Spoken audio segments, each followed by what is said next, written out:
This is a recorded interview for KneeTie GoRunGo. We have a channel of about 250,000 followers that go around half India, half around the world, and we want to talk to you about your latest work. And Mr. Devin Patel, I think we've talked over the last 2 years over some cases as far as stem cell therapy for possible liver transplant in some patients. And Dr. Right. Nash, we've also talked about the same thing. And then also we know that you're on the cutting edge as far as stem cell therapy is concerned. So maybe Devin, you can introduce Dr. Anand Srivastav and a little bit about yourself and Giostar. Absolutely. Thank you. Thank you, Dr. Balucha. Thank you for meeting after a long time. I know we've been in connection with quite a long time. So my name is Devin Patel. I'm the president and CEO of Giostar. Giostar stands for Global Institute of Stem Cell Therapy and Research. And we're based in San Diego, California, USA. And Dr. Anand Srivastav is a chairman and co-founder. So basically, we are the two co-founder, and he's the man behind the science. He's one of the pioneer who started the field of stem cell research 20 years ago in the top university in Southern California, University of California, San Diego, Salk Institute, Barnum Institute, University of California, Irvine, UCLA, and basically this entire modern stem cell science field that we are talking about is basically born out of his pioneering research work 20 years ago when he started. So Dr. Anand Srivastava is the authority in this field of stem cell science around the world. And basically our mission is very simple. This is the most elite, most expensive, and most advanced science of mankind. And we wanted to make it available to the masses. Now, how do you make the most advanced, most elite, and most expensive science available to the masses? So for that, what we do, we work with the world governments around the world, and we help them develop their stem cell policies for the country, stem cell transplant programs, stem cell research programs. So like with Prime Minister Modi ji, we've been working with him for almost 10 plus years and developing world's largest stem cell treatment hospital in Surat, and a couple other state governments. And same thing in the different countries. We're official advisor for many countries, many governments like India, China, Poland, UAE, Saudi Arabia, Kuwait, Mexico, Panama, Colombia, and a few more countries that I'm forgetting. So that's just a quick introduction. Pleasure to meet you. And then Dr. Anand Srivastav, I know that you're sort of the chief scientist that's behind sort of the protocols and the treatment protocols that you're making currently for Giostar. I want to be able to dive right into it if you wouldn't mind, and just ask a couple of questions as far as, where we are with COVID-19 in general and your thought process, where we are with SARS-CoV-2, how stem cell directly relates to the penetration of the cells by SARS-CoV-2. So maybe you can give us an introduction and thoughts about that, and then where your treatment therapy is as far as these inflammatory markers. I know I've seen a previous interview of yours, but would love to hear a little bit more. Okay, very good. And thank you for, thanks Devin to give very extensive introduction of mine. But yes, I'm the chairman and co-founder for Giostar with Devin, and of course, chief scientist as well. So the point, that how this stem cell idea came, and I was thinking when the COVID started, and we know the pathophysiology of the COVID-19, that it triggers very strong pro-inflammatory cytokine actions, and it triggers, in fact, the cascade of cytokines once it invades. And because it infects to epithelial cells or any endothelial cells, so it really attack the lung alveoli, and all these things are very much, the endothelial and epithelial cells. So it attack that, and there is a receptor called ACE2, which are very much available on this endothelial and epithelial cells, and this S protein of this COVID-19 binds that and then injects this genome inside the cell and take over the cell and do the lytic cycle, if means killing the cell during the multiplication or the life cycle, and kills a lot of or rupture the lung cells, and respiratory syndrome and the stress starts. And because of this very strong cascade of the pro-inflammatory cytokines, edema comes in the lung, the water with the lung, and then oxygen, exchange of the oxygen is hampered. And patient feel very severe suffocation and pneumonia. And if certainly if it is not cured or somehow it is not managed within the time, many patients may die. And you are seeing the result, a lot of patients dying all over the world. And we are having very devastating situation in US. You know that almost 60,000 people died. This is very devastating. And so I was thinking, what can be done? What can we do about this? And when I was thinking at the same time, a very wonderful publication came from China, and they showed that a specific stem cell, which we are also working since long, that is called mesenchymal stem cell. And this mesenchymal stem cell is an adult stem cell, you can say. It's an adult stem cell, basically. So this mesenchymal stem cell present in cord, wart and jelly, it present in bone marrow, it present in blood circulation, belly fat, or fat adipose tissues, basically. The best character of this mesenchymal stem cell, this has very strong immunomodulatory function. Okay. And this is also immune competent. So if you inject this particular stem cell in somebody's body or somebody's blood circulation, it does not trigger any kind of immune reaction or immune rejection. That's the best character of this particular stem cell. And of course, it's very strong immune modulatory function. So when I say this immune modulatory function, what it does, when you inject, it secretes a lot of anti-inflammatory cytokines. And it has been shown, previous report also, that when you inject a person who has compromised immune system or some kind of autoimmune diseases, where IL-6, IL-7, IL-2, these are the cytokines, interleukin cytokines, and TNF-alpha, IFN gamma, NF-kappa B, all these gene expression, which are pro-inflammatory gene expression. These, when you inject this mesenchymal stem cell, it secretes anti-inflammatory cytokines and suppress and neutralizes all these pro-inflammatory cytokines. Okay. So you have the pro-inflammatory cytokines, and then you have the anti-inflammatory cytokines. The mesenchymal, so just repeat, so the actual mesenchymal stem cells that are actually put in inhibit this. Exactly. Okay, interesting. And so how do you know, is this in an in vitro setting, or is it actually done in an actual? No. It has been done almost more than 30,000 people. Cases, okay. For different kind of diseases, autoimmune diseases like arthritis, ALS, MS, lot of, and it's real on the human beings. COPD as well, yeah. Okay.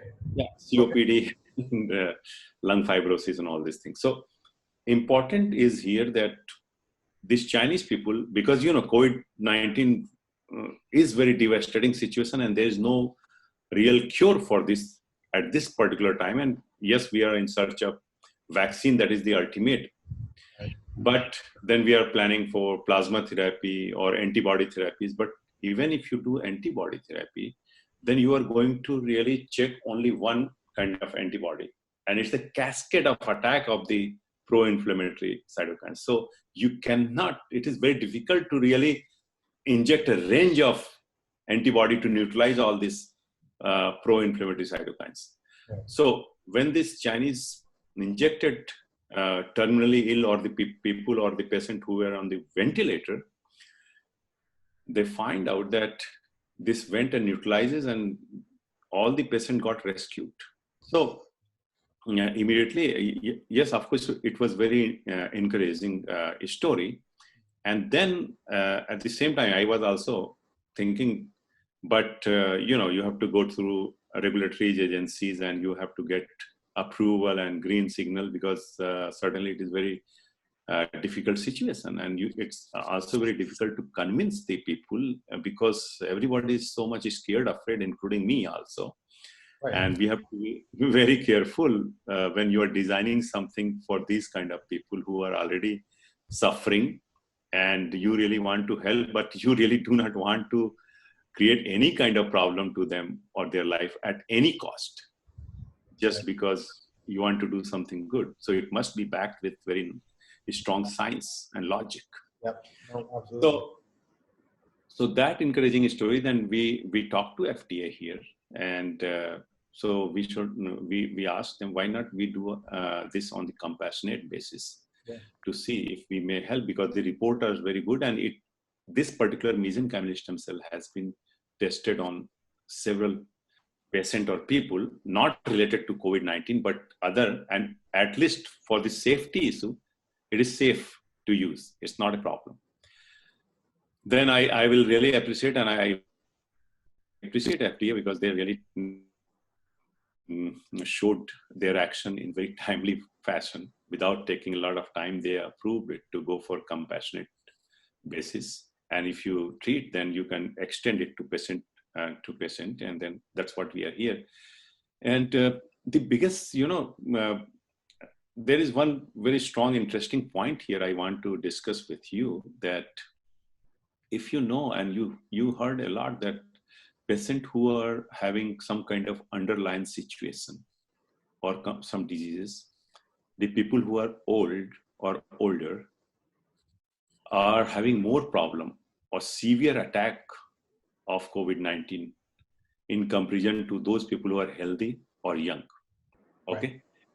And I was thinking, what is the reason behind that? Okay.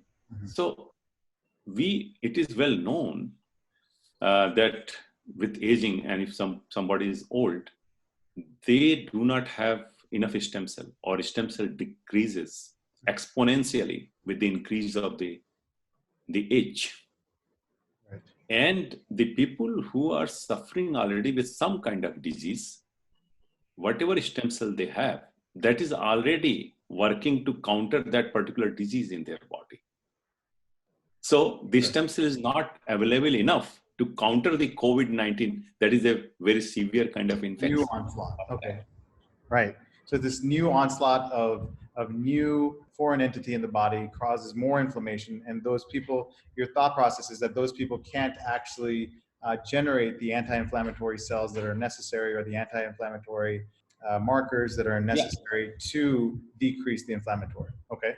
So this is where stem cells come in. Yeah, so that's what you see, a lot of mortality in those people who are having some kind of underlying situation, or having or too old maybe. Okay. And the people who are young and doing exercise and leading healthy lifestyle, yes, they're also having problems, but most of the time they are not really suffering that fate, or not meeting to that fate which we do not want. So that's another hypothesis, or the philosophy which I think that may be a probable reason that why the people who are old and suffering with or having underlying situation are dying more in comparison to the young. And today I was listening that the males are having more problem than females, and then they were correlating with that. Their hormone, and the female has 2X chromosome, and male has 1X, and 2X is better to manage the immune system in comparison to 1X. So a lot of philosophy is coming in the picture, but right now we are here. I'm quite hopeful that this mesenchymal stem cell, which is certainly going to neutralize those pro-inflammatory cytokines. And one more very interesting point I want to add here, that not only neutralizing this cascade of pro-inflammatory cytokines, but these particular stem cells also secretes some cytokines which enhance the regeneration of damaged lung. So it works basically in two steps: neutralizing the pro-inflammatory cytokine, and at the same time secreting those cytokines which may enhance the regeneration of the damaged lung. So that's the beauty of this stem cell, because it is natural. It is nothing extraordinary. Nature has given us. Unfortunately, we do not have enough in number to counter this COVID, because we have to understand this is not going to kill the virus. Right, right. It'll just make your immune system better to handle and less reactive towards the actual SARS-CoV-2. So it won't kill the virus, but now if we talk about the Chinese study, how many patients were in that study? And you talk about compassionate care. So to our viewers, compassionate care means we're at sort of an endpoint and there's no further interventions that really can be thought of. So we're now thinking outside of the box. And, you know, President Trump did approve compassionate treatments. And so this being one of them. I hear that your first trial is going to try to be in New York. Is that correct? Is that, you're right. So maybe you can talk to the number of patients already treated in the Chinese trial and then go to your expectations as far as when will your first patient be treated? I know that you were considering one patient, but maybe that patient didn't meet criteria. And what are your criteria for the trial versus not? So our patient population knows. So let's first talk about the Chinese. They almost treated few studies they did, and they almost treated around 20. But I heard today that in Israel also, I think they did 60 or something like that. Yes, and there's some right.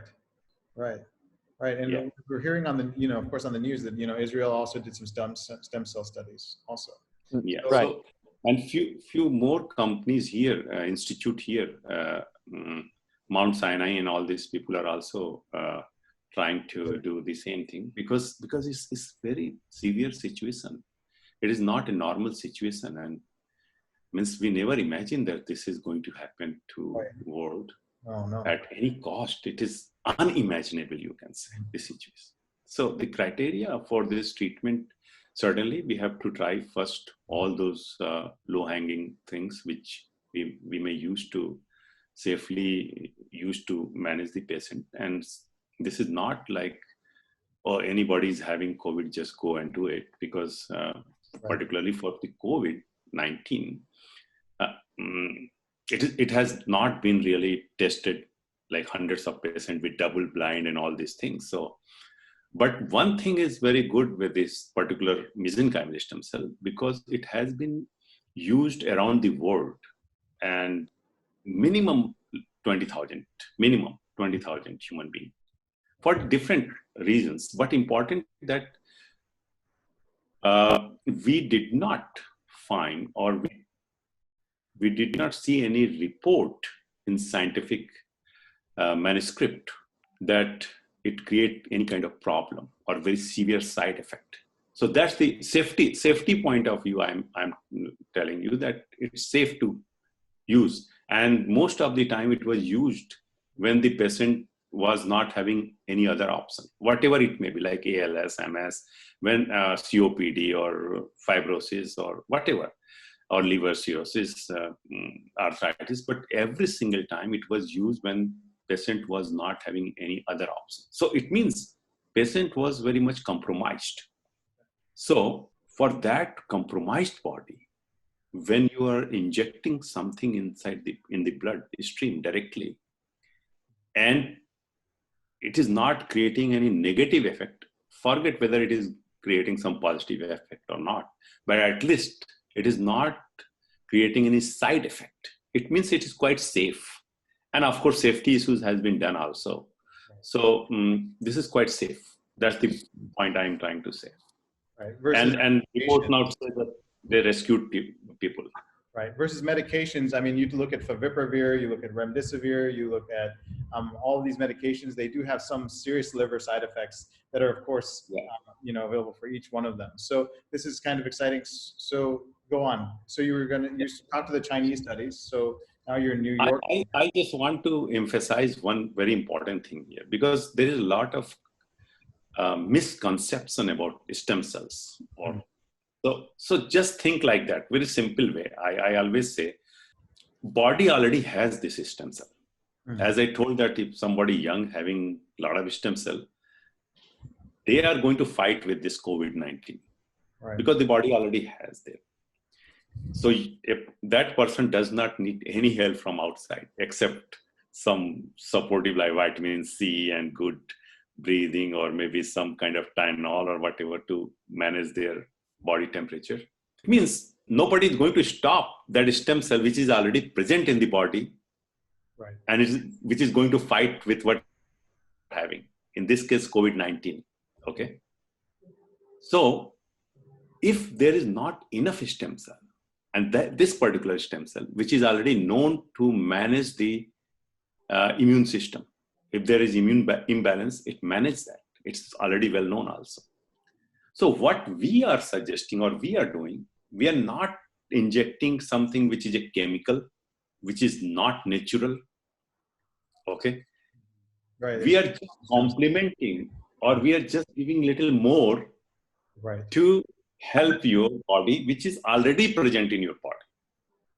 So in your protocol, are you taking somebody's own stem cells, amplifying them, then replacing them? How are you? Explain a little bit more about the mesenchymal stem cells. Okay, so as I told you that this mesenchymal stem cell is immune competent. So the beauty of this that you can take any donor cells, stem cells, and you can inject to any host. Means you can take X person mesenchymal stem cell, so X, and inject to Y person without any problem because it's immune competent and you don't need to match it. Okay, that's the beauty of this stem cell. Okay. So and certainly you can use person's own stem cell also, but in this particular case, when person is already suffering with COVID-19, it is very difficult to take out their stem cell from the body because they are already very compromised. Right. And as I told, it is available in bone marrow, fat, adipose tissue, and of course, if umbilical cord, so you have to take from some newborn kid's umbilical cord. Okay. So when the kid is born, then you get that cord and then you use that to isolate that stem cells. So for COVID-19, certainly we are taking not host, but somebody else. Then how do you inject it into the patient? IV, where are you injecting? So in this case, just we take the stem cells. And we infuse in normal saline. We suspend the stem cell in normal saline. Okay. And then we infuse in the bloodstream through IV. Wonderful. Wonderful. So you actually go through the IV. And then we know that as far as the papers that we've read together over the last few years, there's very few reactions to this. I understand that. That are thought. There's, not a very great amount of severe reactions. And the outcomes that other people have had in the Chinese study and the Israeli study, these seem to be pretty promising. So at what level, as far as compassionate care, are you going forward? How are you moving this forward as far as New York is concerned? Vaccine, of course, vaccine is one of the best options if we may develop it within time period or time frame. But I don't really see a very credible kind of management for this virus at this particular time, except this mesenchymal stem cell or maybe plasma therapy. But plasma therapy is also not working very well. You know that. Right. And antibody therapy, as I told them, we need a spectrum of antibodies to suppress the effect of. And still will not have something which may regenerate the damaged portion of the lung. So this is the best way to do it. But the problem is that we need real expert. And once you hear sometimes that the stem cell had some problem or this particular stem cell has some problem or some kind of side effect or something, it is not the side effect. The problem is the quality, the time. It's very critical science. It's not so easy. So the person who is going to really work on this, he really has to know the quality, the quantity, means there are hundreds of things, because it's a live cell. So everything is, and a human is working behind that particular cell. So it's very man to or scientist to scientist or technician to technician dependent, that. So there must be very careful and very stringent protocol to follow. That is the only problem I see with this particular stem cell treatment. Otherwise, I think at this time point, the way it is rescuing the people and the terminal people who are on the ventilator, when nothing is working, basically. This is the best way to deal with this situation.